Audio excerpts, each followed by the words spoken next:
BBA, BCA, BCom Computers, 100% placement guarantee. I create Degree College, Kukatpalli, Hyderabad. నమస్తే అమ్మా. నమస్తే అమ్మా. అమ్మ, పీరియడ్స్ వచ్చిన వెంటనే, నెలసరి వచ్చిన వెంటనే తలస్నానం కంపల్సరీయా? కంపల్సరీగా చేయకూడదు. అదేంటమ్మా చేయకూడదు. పిచ్చెక్కినట్టు వెర్రెక్కినట్టు ముందు బాత్రూమ్ ఎలా పరిగెత్తాం ఎక్కడున్నా కూడా? చేయకూడదమ్మా. అయ్యో. నెలసరి వచ్చింది అంటే ఏంటి అర్థం? శరీరంలో మార్పు వచ్చిందా? శరీరంలో మార్పు రావడంతో పాటు వేడి వెళ్ళిపోయి చల్లబడిపోతుంది కదా శరీరం, అవునా కదా?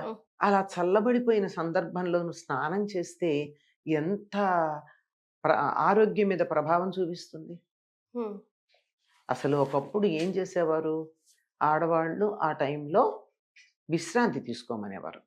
ఎంతగా విశ్రాంతి అంటే ఇంటి పనులు అవి ఏమీ చెయ్యరు గనక స్నానాలు అవి కూడా చేయక్కర్లేదని చెప్పారు. పక్కన కూర్చుని ఉంటే మరి వాళ్ళకి ఎప్పుడూ కూడా హిస్టెక్టమీలో చేయించుకోవడం కానీ అబార్షన్లు అవ్వడం కానీ జరగలేదు కదా. మెచ్యూర్ అయిన రోజు నుంచి దీన్ని చాలా పరమ పవిత్రమైనటువంటి దానిగా, చాలా జాగ్రత్తగా, ఆరోగ్య పరిరక్షణకు పనికొచ్చేటటువంటి దానిగా జాగ్రత్తలు తీసుకునేవారు. అందులో భాగంగా అసలు ఆ 3 రోజులు స్నానమే చేయొద్దనేవారు. పైగా సాత్వికమైన ఆహారం పెడుతూ ఉండేవారు, బలవర్ధకమైన ఆహారం పెట్టేవాళ్ళు.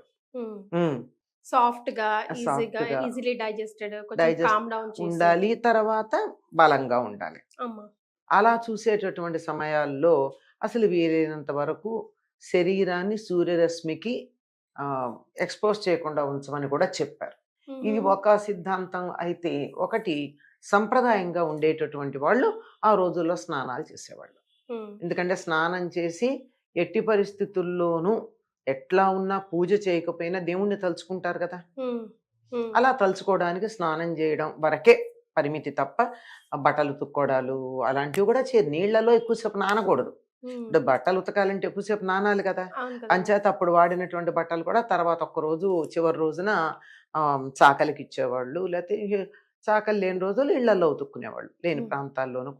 అంచేత వీలైనంత వరకు శరీరానికి శ్రమ ఇవ్వకుండా, బాధించకుండా, శీతోష్ణాలకి ఎక్స్పోజ్ చేయకుండా ఉండడం అన్నది ప్రధానమైనప్పుడు తల మీద నీళ్లు పోసుకోవడం అనేది ఎంత ఇబ్బందికరమైనటువంటి విషయం అమ్మా. సో ఆఫ్టర్ 3 or 5 days తలంటు పోసుకోవాలి. 4వ రోజు పోసుకుంటారు. 3 రోజులు అయిన తర్వాత 4వ రోజు చేస్తారు. ఆ రోజు కూడా ఇంట్లో పనులు చెయ్యనీరు, ఇంట్లో తిరగనిస్తారు గాని.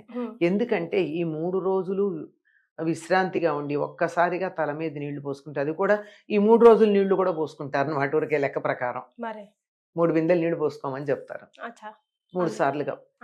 అదే 3 రోజుల స్నానం ఒకేసారి చేసినట్టు లెక్క అనమాట. అట్లా చేసిన తర్వాత మరి శరీరం అలసిపోదా అని చేత ఆ రోజు కూడా ఎక్కువ పనులు చేయలేరు. వంట చేయడం, కూరలు తరగడం అట్లాంటివి చెయ్యొద్దు. ఇళ్లలో మాత్రం తిరగచ్చు నెమ్మదిగా. ఈ 3 రోజుల విశ్రాంతి తర్వాత నెమ్మదిగా ఇంట్లో అలవాటు పడతారు. 5వ రోజు నుంచి యథాప్రకారంగా చేసుకోవచ్చు. ఇది ఆరోగ్య సూత్రాలను అనుసరించి చేసినటువంటి పని. అసలు మోడర్నైజేషన్ పేరుతో మీ అబ్జర్వేషన్ ప్రకారం ఈ రోజుల్లో తల్లులు కానీ పిల్లలు కానీ స్పెషల్ గా పీరియడ్స్ టైంలో చేసే జనరల్ మిస్టేక్స్ ఏంటి? అవి హెల్త్ కి ఎలా ఎఫెక్ట్ పడుతున్నాయి అంటారమ్మా? ఈ రోజుల్లో చేసేవి ఏమిటంటే ప్రధానంగా మీరు చెప్పారే, మొట్టమొదట వెంటనే తలస్నానం చేయడం. సాధారణంగా రాత్రి కూడా తలస్నానం చేస్తారమ్మా. ఆ తర్వాత ఏమో జలుబు చేస్తుంది, తల బరువుగా ఉంటుంది, ఈ పీరియడ్స్ అంటే ఇలాగే ఉంటాయని చెప్పి పీరియడ్స్ తిట్టి, దూరంగా కూర్చోబెట్టిన వాళ్ళని తిట్టి, సంప్రదాయము దూరంగా కూర్చోబెట్టిన వాళ్ళది కాదు కదా. అక్కడ దోషం ఎవరిది? నెత్తి నీళ్లు పోసుకున్న వాళ్ళది. ఆ రోజు ఆ 3 రోజులు అసలు పోసుకోవద్దన్నారు. అప్పుడు ఏదైనా పండగలు అవి వస్తే కూడా 3 రోజులు తలంటి పోసుకోరు, తర్వాత పోసుకుంటారు. అది అంచేత మొట్టమొదటిది విపరీతంగా వెంటనే తలస్నానం చేయడం ప్రధానమైనటువంటి దోషం ఆరోగ్య దృష్ట్యా. తర్వాత యథాప్రకారంగా అన్ని పనులు చేసుకుందామని చెప్పి శ్రమ పడుతున్నారు. శ్రమ పడద్దు. శారీరకంగా మానసికంగా శ్రమ తగ్గించుకోండి ఆ 3 రోజులు. అనేక పరిస్థితుల కారణంగా, చాలా పరిస్థితుల కారణం అని చెప్తున్నాను, అనుకూలమైనటువంటి వాతావరణం ఇంట్లో లేకపోవడం, అర్థం చేసుకునేటటువంటి కుటుంబ సభ్యులు లేకపోవడం, ఈ కారణంగా తప్పట్లేదు కొన్ని పనులు. కానీ వీలైనంత తప్పించుకోండి, వీలైనంత. ఉదాహరణకి ఇంట్లో వంట చెయ్యకుండా రోజు గడవని పరిస్థితి ఉంటోంది కొంతమందికి. హ్మ్. ఇంట్లో మొండితనం, సంప్రదాయాన్ని నిందించటం, మన పద్ధతుల్ని, ఆచారాలని దుమ్మెత్తిపోయడం, ఇవన్నీ చేసి నువ్వే వంట చేయి అనేవాళ్ళున్నారు. మరి. అట్లాంటప్పుడు ఏం చేయాలి? అప్పుడు మాత్రం ఒంటి మీద స్నానం చెయ్యాలి. హ్మ్. ఎందుకంటే మాలిన్యాలు కదమ్మా! మరి. బయట నుంచి స్నానం మామూలుగానే కాలకృత్యాలు గడితే ఒకటైతే కాళ్ళు చేతులు కడుక్కుంటాం, రెండైతే వీలైనంత వరకు స్నానం చేస్తాం కదా! మరి. అట్లాంటిది అంతకన్నా ఎక్కువ మాలిన్యాలు శరీరంలోంచి బయటకొచ్చేటప్పుడు పదార్థంతో పాటు వాయువు కూడా చెత్తదూస్తుంది గదా! అందులో కిచెన్ స్టార్ట్ చేయాలి. మనం వంట స్టార్ట్ చేయాలంటే డెఫినిట్‌గా ఫ్రెష్‌గా ఉండాలని చెప్తారు కదమ్మా! ఉండదు. ఆరోగ్య దృష్ట్యానమ్మా. హ్మ్.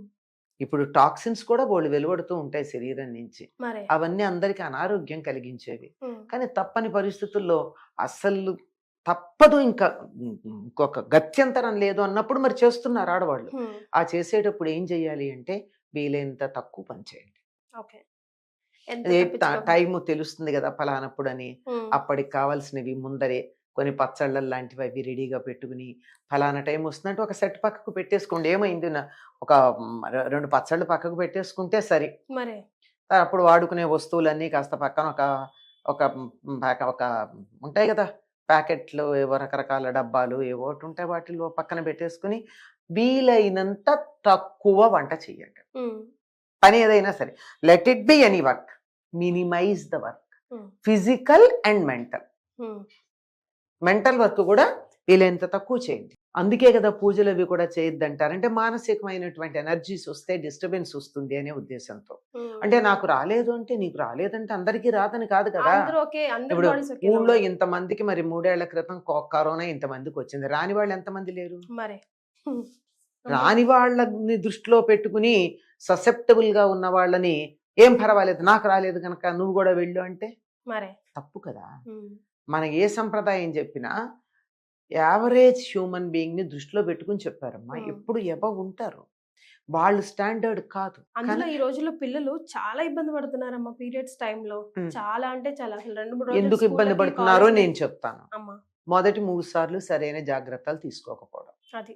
మొదటి 3 సార్లు. హ్మ్. అది. అప్పుడు మోడర్నైజేషన్ పేరుతో ఇష్టం వచ్చినట్టు తిరగడం, ఆ! ఇంట్లో పెద్దవాళ్ళ మాటని వినిపించకపోవడం, హ్మ్. ఇదంతా చాదస్తం అనడం మన ఒంటికే తెచ్చిపెడుతుంది. 3 మూళ్ళు 9 రోజులు గాని జాగ్రత్తగా ఉన్నారంటే అసలు ఆ అమ్మాయికి 99.9% ఎక్కడో ఉండొచ్చు అనుకో తర్వాత హ్మ్.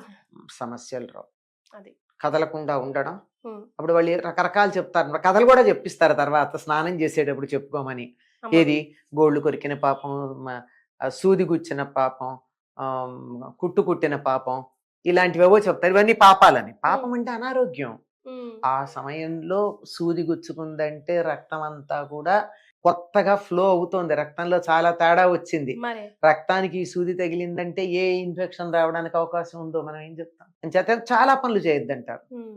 ఒక లిస్ట్ చెప్తారు. ఇవన్నీ చేసిన పాపాలన్నీ పోగొట్టిన ఆయన సూర్యనారాయణమూర్తి అని చెప్పి 4గో రోజు స్నానం చేశాక సూర్యుడికి దండం పెట్టుకుంటారు. మరి.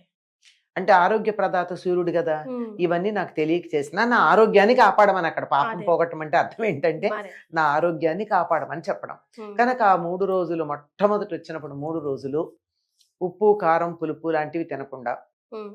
పులగం మాత్రమే తిని హుహు. అంటే పులగం గనక అయినట్టయితే బియ్యం ఉంటాయి గనక కార్బోహైడ్రేట్స్, పెసరపప్పు ఉంటుంది గనక వెంటనే అరగడానికి తగినటువంటి ప్రోటీన్స్, ఆ తర్వాత అందులో నెయ్యితో నెయ్యి. చేయాలది. హ్మ్. నెయ్యి ఉంటుంది. అబ్బా! తినలేను అంటే దాంట్లో బెల్లం వేసుకోవచ్చు. జీలకర్ర, ఒక్క రవ్వ మిరియం హ్మ్. అంతే. ఉప్పుండదు. ఉప్పు ఉండదు. బెల్లంలో ఉప్పు బెల్లం. ఉంటుంది అది చాలు. మరి. అది గాని 3 రోజులు తిని పాలు మాత్రమే తాగి ఎంత కావాలంటే అంత తాగొచ్చు. హ్మ్. ఇంకా తింటామని అన్నట్టయితే గారెలు పెట్టొచ్చు. అంటే హ్మ్. ప్రోటీన్ కానీ హ్మ్. ఉప్పు ఉండకూడదు. మళ్ళీ. వేసి వెయ్యకుండా మరీ అది. తినలేరంటే హ్మ్. అట్లా. అట్లా ఏదైనా సందికి తీపి పదార్థాలు పెడుతూ ఉంటారు. అందరూ రకరకాల ప్రోటీనస్ మన ప్రాంతంలో లేదు గానీ కర్ణాటక అక్కడ ఏం చేస్తారంటే గర్భవతులకిను పీరియడ్స్ ఉంది. మొదటిసారి మెచ్యూర్ అయినటువంటి అమ్మాయికిను వాళ్ళు రకరకాల పప్పులు తీసుకొచ్చి తెచ్చి పెడతారు. గోందు లడ్డులని గోందు లడ్డు బాలింతరాలకిను డెలివరీ టైం కదా, ప్రెగ్నెంట్ లేడీకి ఇది గోందు లడ్డు కూడా ఇప్పుడు కూడా పెట్టచ్చు. మరి తర్వాత మినప సున్ని బాగా పెడతారు, మినుము పెడితే నడుం గట్టి పడుతుంది అని చెప్పి. తర్వాత నువ్వులు, కొబ్బరి, బెల్లం, బెల్లం, పుట్నాలు, అటుకులు. ఇవన్నీ పుట్నాలు అటుకులు ఎక్స్ట్రా, ప్రధానం కొబ్బరి, నువ్వులు. ఇవన్నీ పుట్నాలు, అటుకులు, వేరుశనగ పప్పులు, అన్ని రకాల పదార్థాలు. తర్వాత మరి ప్రధానంగా పెట్టాల్సింది బెల్లం కాంబినేషన్ తో నువ్వులును, వీలైతే కొబ్బరి. ఏం చేస్తుందంటే లోపల మొత్తం అంతా ఎక్కడన్నా క్లాట్స్ ఉంటే వాష్ ఆఫ్ చేసేస్తుంది, ఓకే చేసి క్లీన్ చేసేస్తుంది. ఈ 3 రోజులు నిజంగా కాళ్ళు చేతులు కూడా ఏమిటి కదలలేనట్టు, తిమ్మిర్లు ఎక్కినట్టు కూడా అనిపించవచ్చు, ఎందుకంటే ఉప్పు ఉండదు కదా, అనిపిస్తుంది. అనిపించనండి, ఏమీ పర్వాలేదు, అందుకే కదలద్దన్నారు. మరి కదలకుండా ఉండడానికి కారణం ఏమిటి? కాళ్ళు చేతులు పని చేయవు ఉప్పు లేకపోతే. అసలు బేసికల్ గా మన సిస్టమే అసలు 3-4 డేస్ ఏం పని చేయకుండా బద్ధకంగా అట్లా కూర్చుంటే బాగుండు అన్నట్టే ఉంటుంది. యాక్సెప్ట్ చేసి అలా ఉంటే బాగుండు. అలా 3 రోజులు అలా ఉండి రెండోసారికి కూడా వీలైతే పాటించాలి.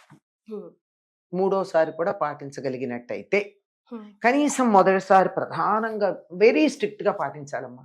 11-12 డేస్ ఈ 3 రోజులు ఆహారం గురించి, రెస్ట్ 10-12 రోజులు. ఎందుకంటే శరీరంలో మొత్తం అంతా కుదిపినట్టు అయిపోతుందమ్మా, మార్పు వచ్చింది సెట్ కావడానికి. సరే రెండోసారి అయితే 5 రోజులు 4 రోజులు చాలు రెస్ట్, ఆహార నియమం మాత్రం పాటించాలి.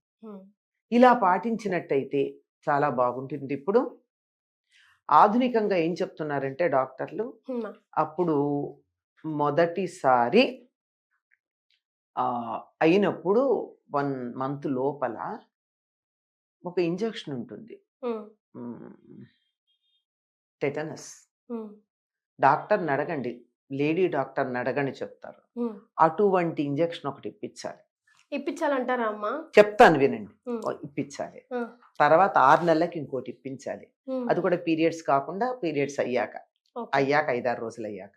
ఆ తర్వాత 1 yearకి ఇప్పించాలి, అంటే 1.5 years అవుతుంది. లైఫ్ లో టెటనస్ తీసుకోవాల్సిన అవసరం ఉండదు అమ్మాయి. ఇది ఒక రాకముందే తీసుకోవచ్చా? అవసరం లేకముందే. అప్పుడు ప్రభావం అప్పుడే ఉంటుంది. అప్పుడు శరీరంలో మార్పు వచ్చినప్పుడు యాంటీ టెటనస్ పడాలి. రాకముందు తీసుకుంటే టెటనస్ ఎట్లా అవుతుంది? ముందే యాంటీ టెటనస్ ఎట్లా ఉంటుంది? ముందర ఎందుకు ఇవ్వాలి యాంటీ టెటనస్? బాగా కొంచెం అవేర్నెస్ ఉండి కొంచెం చదువుకున్న డాక్టర్ దగ్గరికి వెళ్ళండి. అంతేగాని కాగితాల మీద డిగ్రీ ఉన్న డాక్టర్లు కాకుండా ఒక లేడీ డాక్టర్ దగ్గరికి వెళ్తే ఈ విషయంలో మామూలు మెడిసిన్ కన్నా కూడా కమ్యూనిటీ హెల్త్ వాటి మీద కొంచెం పరిశోధన చేసిన డాక్టర్ల దగ్గరికి వెళ్ళాలి. పెడితే వాళ్ళు చెప్తారు ఎప్పుడు తీసుకోవాలో. అలా గనక 1 year 6 నెలలకి 1 yearకి అలా తీసుకున్నట్టయితే లైఫ్ లో టెటనస్ ప్రాబ్లం రాదు అమ్మాయికి. ఇది ఇది 90% మందికి తెలియదు. అవునమ్మా, నాకు కూడా తెలియదు. ఎందుకంటే నేను మా స్టూడెంట్స్తో కొన్ని హెల్త్ ప్రోగ్రామ్స్ చేయించిన రోజుల్లో ఒక doctor, she is interested in all these things. She in those days she was associated with our students అనమాట. So she told me and I advise to so many people and many of them follow. అంటే follow అయ్యారంటే దాని result ఏమిటి అన్నది మనకి ఎలా తెలుస్తుందమ్మా? Tetanus వచ్చిన వాళ్ళ సమస్య కానీ రాకుండా ఉంటే ఏమైంది? రాలేదు, ఇప్పటి వరకు రాలేదన్నమాట అర్థం. ఆ తర్వాత వేలుకు దెబ్బ తగిలినప్పుడు టెటనస్, కాలికి దెబ్బ తగిలినప్పుడు టెటనస్, సిజేరియన్ అప్పుడు ఒక టెటనస్, డెలివరీ అప్పుడు ఇవన్నీ తీసుకుంటారు కదా. ఇవేమీ అక్కర్లేదు అని చెప్పారు. ఇన్ కేస్ ప్రికాషనరీగా తీసుకుంటే నష్టమేం లేదు, కానీ పొరపాటున తీసుకోకపోయినా సమస్య లేదు. ఇవన్నీ చాలా జాగ్రత్తగా పాటించి ఇవే నియమాలు దరిదాపుల్లో పీరియడ్స్ వచ్చినప్పుడు కూడా పాటిస్తే బాగుంటుంది. అంటే పీరియడ్స్ లో బాగా కారంగా అలా తినడం, నాన్ వెజ్ అలాంటి తినకుండా సాఫ్ట్ గా తినండి. 3 రోజులు బాగుంటుంది. ఎప్పుడన్నా ప్రాబ్లం ఫేస్ చేసిన పిల్లలు కనుక ఉన్నట్టయితే, చాలా ఫేస్ చేస్తూ ఉంటారు కదా, వాళ్ళని ఒక్కటి ఫాలో అవ్వమనండి. 5-6 నెలల్లో వాళ్ళకి తేడా తెలుస్తుంది. సూపర్. ఏంటమ్మా అది? ఆ 3 రోజులు పాలన్నం మాత్రమే తినాలి. పాలన్నంలో బెల్లం వేసుకొని తినాలంటే అంతే. ఉప్పు కారాలు వద్దు, హెవీ ఫుడ్ ఏమొద్దు. మహా ఇంకా ఉండలేను అని అనిపిస్తే అది పులగం, అది కూడా ఉప్పు లేని పులగం అన్నం 3 రోజులు ఈ 3 రోజులు అలాగే తినమని చెప్పండి. ఒక 6 నెలలు, నెలకి 3 రోజులు చొప్పున. తర్వాత వాళ్ళకి ఆ టైంలో కడుపులో నొప్పులు రావడాలు అవి చాలా వరకు తగ్గిపోతాయి. Until and unless she has some other problem, general problem ఏదన్నా ఉంటే తగ్గుతాయి. సో పెద్దవాళ్ళు ఏది చెప్పినా ఒక ఆలోచించి రూల్స్ అండ్ ప్రకారమే చెప్తారు, రెగ్యులేషన్స్ ప్రకారమే చెప్తారు. అది ఫాలో అవుతే అప్పుడు మనకు తెలియదు, కానీ జనరల్ గా ఇన్ ఫ్యూచర్ అప్పుడు అమ్మమ్మ వాళ్ళు చెప్తే అంటే ఇవి అనుసరించి విసుక్కుంటూ అయినా అనుసరించిన వాళ్ళకి సమస్యలు లేవు, నడిచిపోయాయి. మరే ఇప్పుడు ఎవరైతే అనుసరించలేదో వాళ్ళకి సమస్యలు వచ్చాయి, వాళ్ళు అడుగుతున్నారు. ఇప్పుడు వీళ్ళు మేము ఆరోగ్యంగా ఉన్నది అవి పాటించటం వల్ల అన్న సంగతి వీళ్ళకి గుర్తుండదు. మరే ప్లీజ్ అది గుర్తు చేసుకోండి, గుర్తు చేస్తూనే ఉండండి. అమ్మాయిలే కాదు, ఆడవాళ్లే కాదు, ఇంట్లో కుటుంబ సభ్యులు కూడా వాళ్ళ గురించి కొంచెం ఆలోచించాలి. Yes, thank you so much అమ్మా. నమస్తే.